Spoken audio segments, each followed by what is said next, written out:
नमस्कार जय जगन्नाथ। एबे कथा हवा मिथुन राशि एवं कन्या राशि विषय।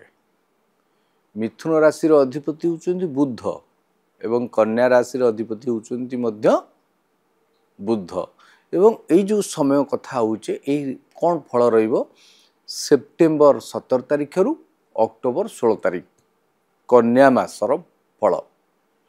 जो माने दूर स्थान को यात्रा करिया पई अपेक्षा करथिले मिथुन राशि व्यक्ति विशेष माने तीर्थ भ्रमण करिया पई चाहुथिले, पैसार समस्या थिला से समस्या पूर्ण हो जिवो। दूर स्थान को निश्चय आपण यात्रा करिवे। समुद्र यात्रा करिवारे मध्य आपणक पई शुभ रहिछि। आपणकर नूतन बंधु जोग रहिछि एवं बंधु को द्वारा आपणकर बहुत किछि उन्नति हबो एवं नूतन पद पदवी मिलबार यथेष्ट संभावना रही। से भली भाव में जदि आम कन्या राशि को देखा तेबे बुध होउचंदी अधिपति कन्या राशि पई सर्वांग उन्नतिर जोग आसी पहुंची।